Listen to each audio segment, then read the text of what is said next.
नमस्कार, देश के सबसे लोकप्रिय और नंबर 1 शो शंखनाद में आपका स्वागत है। आपके साथ मैं हूं अर्पिता और इस वक्त मैं उस जगह पर मौजूद हूं जहां पर प्रधानमंत्री नरेंद्र मोदी ने शिलान्यास किया। जी हां, जेवर एयरपोर्ट, वो एयरपोर्ट जो एशिया का सबसे विशाल और सबसे खूबसूरत एयरपोर्ट बनकर तैयार होगा। अब इस मौके पर प्रधानमंत्री नरेंद्र मोदी ने मंच से संबोधित भी किया और मंच से संबोधित करते हुए न सिर्फ अपनी सरकार की उपलब्धियां उन्होंने गिनाई, बल्कि पिछली जो सरकारें थीं उन पर निशाना भी साधा।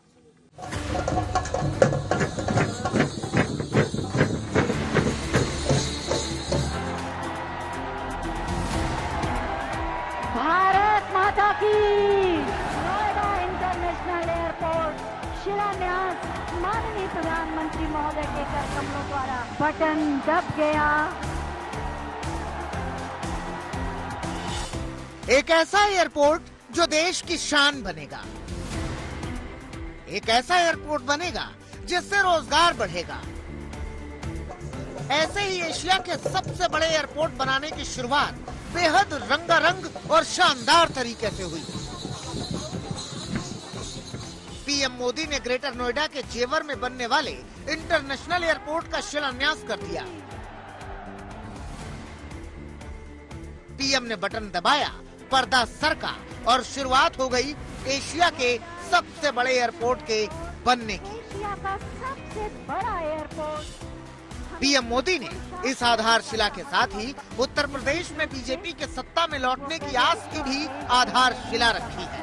उन्होंने इस एयरपोर्ट को उत्तर भारत का गेटवे बताया। और अपने मन के विश्वास। नोएडा इंटरनेशनल एयरपोर्ट उत्तरी भारत का लॉजिस्टिक गेटवे बनेगा। ये इस पूरे क्षेत्र को नेशनल गतिशक्ति मास्टर प्लान का एक सशक्त प्रतिबिंब बनाएगा। बीजेपी को लगता है कि इस हवाई पट्टी से वो दोबारा यूपी की सत्ता में उड़ान भरेगी। पीएम मोदी ने इसी मंच से ये बात कही कि कैसे इस एयरपोर्ट को बनाने की सोच में अड़चनों का अंबार था। ये अड़चन विरोधियों की वजह से थे। यूपी में और केंद्र में पहले जो सरकारें रही, उन्होंने कैसे पश्चिमी उत्तर प्रदेश के विकास को नजरअंदाज किया, उसका एक उदाहरण ये जेवर एयरपोर्ट भी है।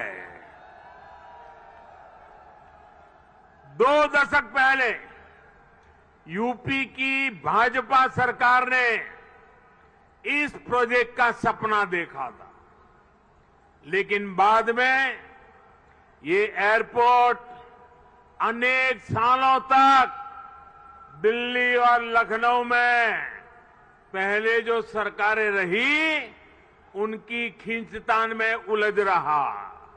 उत्तर प्रदेश को पीएम मोदी ने नाम तो नहीं लिया, लेकिन उन्होंने संकेतों में समाजवादी पार्टी पर करारा वार किया, ये कहकर कि पहले दिल्ली और लखनऊ में खींचतान रहती थी, विकास कार्य बाधित होते थे, सरकारें सिर्फ घोषणा करके जनता को अंधेरे में रखती थी।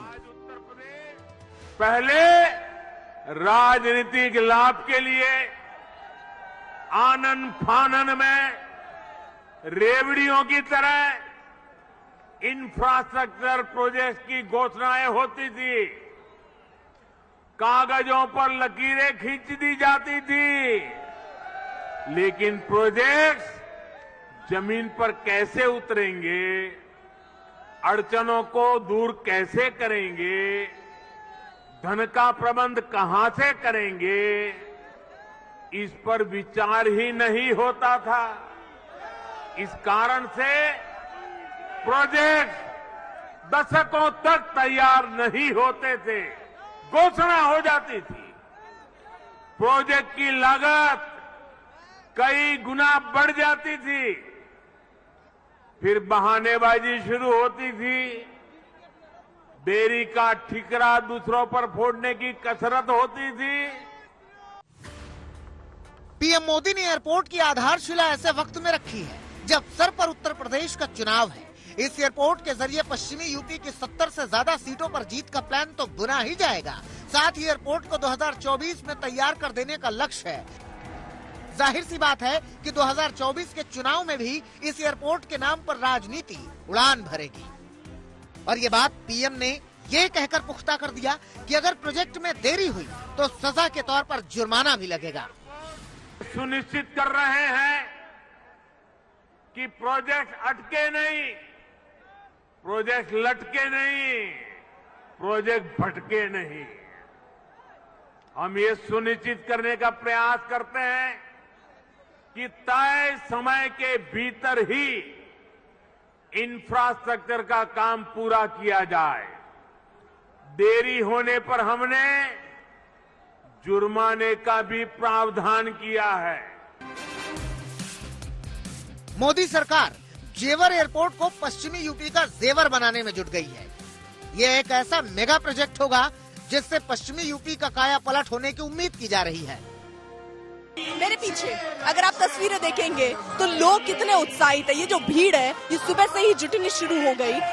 विकास की दिशा में जो योगी सरकार के एक नया कदम आगे बढ़ाया है, जाहिर तौर पर ये चुनाव में एक बड़ा मुद्दा बनेगा और लोगों के जहन में ये मुद्दा रहेगा भी। लेकिन जो लोग यहाँ स्थानीय हैं, जो लोग आसपास रहते हैं, वो इस बात से खुश हैं कि इस एयरपोर्ट के आने से जाहिर तौर पर रोजगार के अवसर बढ़ेंगे, विकास होगा। और जो ट्रैफिक दिल्ली तक एयरपोर्ट के लिए जाया जाता था, जब ट्रैफिक लगता था वहाँ दिल्ली एयरपोर्ट का ट्रैफिक तरीके से कहिए वो कम होगा। और यहाँ पर रोजगार के अवसर के साथ साथ विकास की एक नई दिशा में हम कदम रख रहे हैं। यहाँ पर ये बताया जा रहा है कि पहली फ्लाइट जो है वो सितंबर या अक्टूबर 2024 में उड़ सकती है। 1 लाख से ज्यादा रोजगार और उद्योग धंधे के बूस्टर का बड़ा अनुमान है। लेकिन सबसे बड़ी बात यह है कि बीजेपी इस प्रोजेक्ट से पश्चिमी यूपी में किसानों के असंतोष की धार कुंद होने की निगाहें लगाए बैठी है। सामने चुनाव है और बीजेपी को उम्मीद है कि सारे गिले शिकवे एयरपोर्ट की चमक के सामने फीके पड़ जाएंगे। अर्पिता आर्या और ऐश्वर्या पालीवाल के साथ अभिषेक आनंद, नोएडा, आज तक। शिलान्यास के बाद अब देखिए इसका निर्माण कार्य शुरू हो जाएगा। लक्ष्य 2024 का रखा गया है और ये कहा जा रहा है कि तब से उड़ान सितंबर अक्टूबर के महीने में शुरू हो सकती है उड़ान भरने की।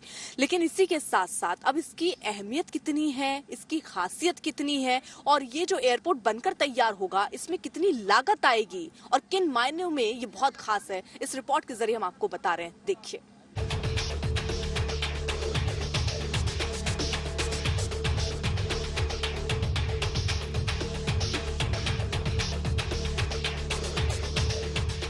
ये उम्मीदों का शिलान्यास है।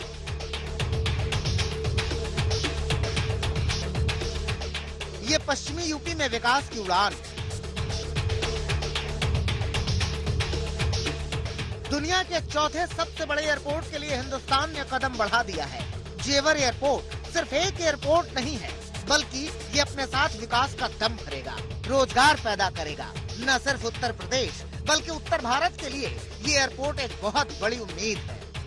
आज इस एयरपोर्ट के भूमि पूजन के साथ ही दाऊजी मेले के लिए प्रसिद्ध जेवर भी अंतर्राष्ट्रीय मानचित्र पर अंकित हो गया है। इसका बहुत बड़ा लाभ दिल्ली एनसीआर और पश्चिमी यूपी के करोड़ों करोड़ों लोगों को होगा। जेवर एयरपोर्ट दुनिया का चौथा सबसे बड़ा एयरपोर्ट होगा। अभी सऊदी अरब का किंग फहाद इंटरनेशनल एयरपोर्ट दुनिया का सबसे बड़ा एयरपोर्ट माना जाता है, जिसके बाद अमेरिका के 3 एयरपोर्ट्स के नंबर आते हैं। अब इस लिस्ट में जेवर एयरपोर्ट का भी नाम शामिल होगा, जो कि न केवल सबसे बड़ा बल्कि सबसे खूबसूरत और एडवांस एयरपोर्ट्स में से एक होगा, जिसका निर्माण स्विट्जरलैंड में ज्यूरिक एयरपोर्ट बनाने वाली कंपनी के साथ मिलकर किया जा रहा है। जेवर एयरपोर्ट बनने के बाद यूपी देश का पहला ऐसा राज्य हो जाएगा जहां 5 इंटरनेशनल एयरपोर्ट होंगे। अभी देश में सबसे ज्यादा इंटरनेशनल एयरपोर्ट केरल और तमिलनाडु में है, वहां 4 एयरपोर्ट हैं।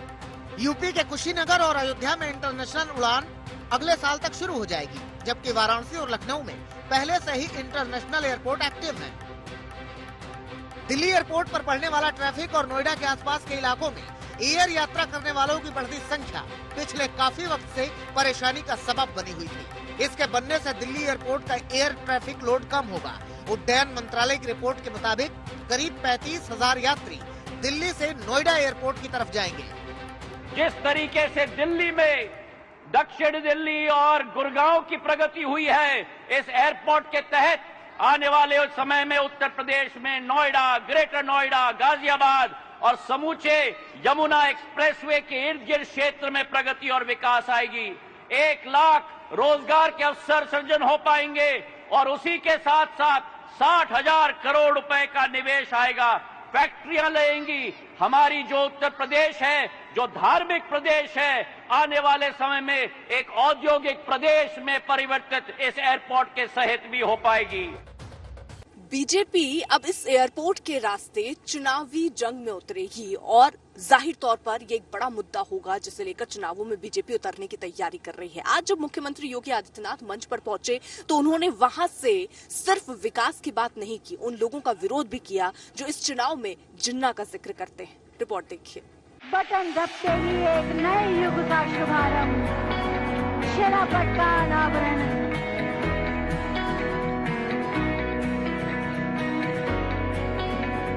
Noida international airport. ये सियासत के हर दौर का दस्तूर रहा है कि जहां भी मौका मिले, जब भी मौका मिले, अपने हक में उसे भुना लेना चाहिए। तालियां बजाएं, तालियां आपकी आवाज है। तो भुनाने की पूरी कोशिश की उत्तर प्रदेश के मुख्यमंत्री योगी आदित्यनाथ ने। मंच था जेवर एयरपोर्ट के शिलान्यास का।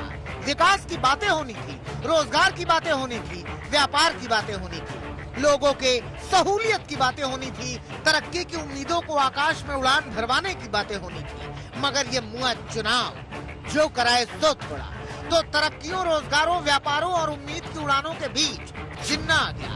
एक बार फिर या जिन्ना के अनुयायियों से फिर दंगा करवाने की शरारत करवाएगा, और यही तय करने के लिए आज आप सबका आह्वान करने के लिए मैं स्वयं आपके बीच यहां पर उपस्थित हुआ हूं। जिन्ना मतलब विवाद, अब से नहीं तब से जब देश आजाद हुआ था और उत्तर प्रदेश में चुनाव हो और जिन्ना ना आए, ऐसा मुश्किल से ही हो सकता है। वैसे तो इस सियासी समर में जिन्ना को अखिलेश यादव लेकर आए थे, लेकिन जिन्ना तो ठहरा जिन्ना अखिलेश यादव के लिए ही सबसे बड़ी फांस बन गया, वो भी मरने के बाद। इसीलिए बीजेपी वाले हर मंच से एक बार याद दिला देते हैं कि जिन्ना का जिक्र अखिलेश ने किया था, लेकिन जेवर एयरपोर्ट के शिलान्यास वाले मंच से योगी आदित्यनाथ ने अखिलेश यादव पर एक और करारा वार किया। यहां के किसानों ने कभी किसी कालखंड में यहां की गन्ना की मिठास को आगे बढ़ाने का प्रयास किया था, लेकिन भाइयों बहनों, गन्ने की मिठास को कुछ लोगों ने कड़वाहट में बदल करके यहां पर दंगों की एक जो श्रृंखला खड़ी की थी, आज ये देश के अंदर एक नया द्वंद्व बना है कि ये देश गन्ने की मिठास को एक नई उड़ान देगा। इधर योगी आदित्यनाथ ने अखिलेश यादव को निशाना बनाया, उधर लखनऊ में अखिलेश यादव ने भी योगी सरकार पर करारा वार किया। उत्तर प्रदेश को बर्बाद कर दिया है, उत्तर प्रदेश पीछे कर दिया, और ये हारने वाले लोग ही दूसरों का नाम लेते हैं। ये तो हम लोग सब जानते हैं, हारने वाले ही लोग दूसरों का नाम लेते हैं। ये हारने जा रहे लोग हैं और इन्होंने जो जो वादा किया अभी भी पूरा नहीं कर पाए हैं। कोई वादा बड़ा पूरा किया हो तो बता दो, आपके यहां कोई बड़ा काम कर दिया हो तो बता दो। इस सरकार का केवल एक ही काम है, नाम बदल देना, रंग बदल देना, और अभी भी नाम बदल रहे हैं। जब सरकार जाने वाली है तब भी नाम बदल रहे हैं। जिन्ना का जिक्र भले ही अखिलेश यादव ने किया था, मगर अब ये विवाद बनकर यूपी के चुनावों पर छाया हुआ है। रक्षा मंत्री राजनाथ सिंह ने भी जिन्ना के बहाने अखिलेश यादव को निशाना बनाया। हम जातिवाद चलाकर, धर्मवाद चलाकर, पंथवाद और मजहबवाद चलाकर हम सत्ता हासिल कर रहे हैं। यह समाजवादी पार्टी के लोगों को मंजूर होगा। चुनाव आते ही उन्होंने कहा पता नहीं कहां से किस बोतल से जिन्ना का जिंद निकालकर बाहर कर दिया। क्या जरूरत थी इस चुनाव में जिन्ना को लाने की? लेकिन समाजवादी पार्टी के नेता ने जिन्ना को लाकर खड़ा कर दिया। हमारे भारत के विभाजन के लिए जो व्यक्ति जिम्मेदार है उसको हमारे उत्तर प्रदेश की राजनीति में लाकर खड़ा करने की क्या जरूरत थी? मैं इस सवाल का जवाब चाहता हूं। रक्षा मंत्री ने पीएम मोदी और सीएम योगी की इस तस्वीर के मायने भी बताए। साथ में ये संदेश भी दिया कि योगी जी आप बैटिंग करते रहिए। जिन्ना के सहारे वोटों के ध्रुवीकरण की राजनीति भी परवान चढ़ रही है और इसी राजनीति के सबसे बड़े खिलाड़ी हैं असदुद्दीन ओवैसी। लगातार मुस्लिम वोटों को अपने हक में लाने के लिए जी जान लगाए ओवैसी ने जौनपुर में योगी आदित्यनाथ पर हमला बोला। कहा जब तक मेरा नाम नहीं लेते तब तक योगी को नींद नहीं आती। सब मिलकर कहते कि कांग्रेस इनकी एजेंट है। कभी आपने सुना कि उत्तर प्रदेश के मुख्यमंत्री योगी आदित्यनाथ ने कह दिया कि ओवैसी समाजवादी का एजेंट है। समाजवादी पार्टी बोलती कि ओवैसी बीजेपी का एजेंट है। कांग्रेस बोलती कि ओवैसी फलां का पीठी है। पता नहीं कौन चैन की नींद सो रहा है और किसकी नींदें उड़ी हुई है, क्योंकि सच्चाई तो ये है कि जैसे जैसे चुनाव अपने रंग में आ रहा है वैसे वैसे राजनीतिक दल अपने अपने तरकश भर रहे हैं ताकि समय आने पर इनसे निकला तीर विरोधियों को चित कर सके। लखनऊ से अभिषेक मिश्रा के साथ अर्पिता आर्या, ऐश्वर्या पालीवाल और अभिषेक आनंद, नोएडा, आज तक। यूपी की सियासत में अब हर दल अपने अपने हिसाब से आगे की रणनीति बना रहे हैं। समाजवादी पार्टी भी छोटे छोटे दलों के साथ गांठ बांधने में लगी हुई है और इसी के तहत अब वो चुनावी मैदान में उतरना चाहती है, अपने आप को मजबूत करना चाहती है। लेकिन परिणाम बताएंगे कि ये गठबंधन क्या रंग लाता है। रिपोर्ट देखिए।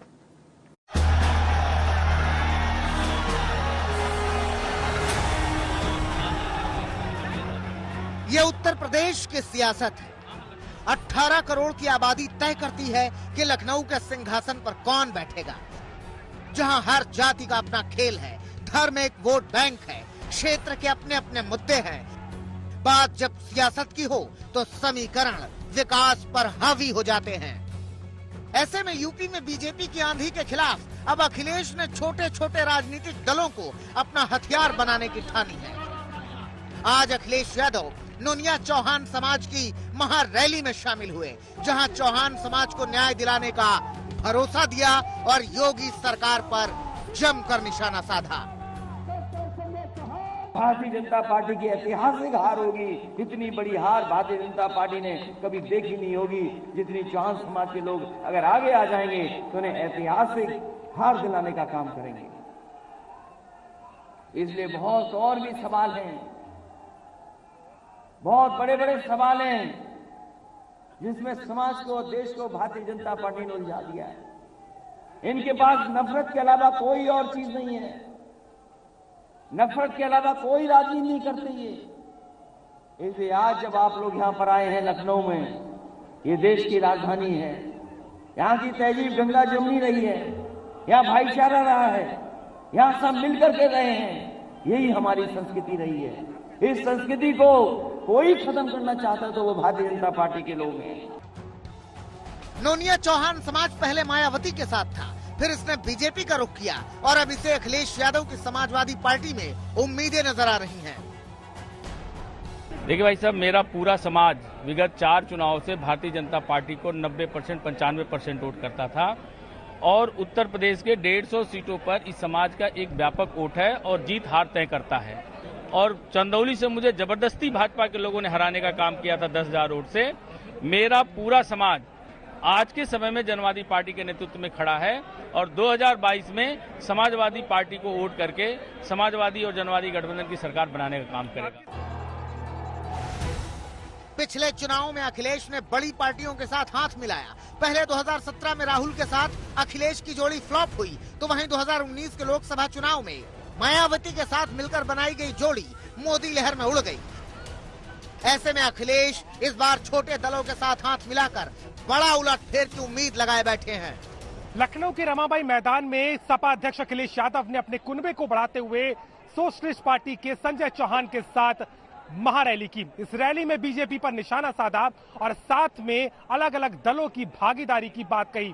साफ है कि यूपी में अपने गठबंधन को लगातार बढ़ा रहे अखिलेश यादव एक बार फिर से अलग अलग जाति के नेताओं के साथ में बीजेपी को 2022 के चुनाव की चुनौती देने की तैयारी कर रहे हैं।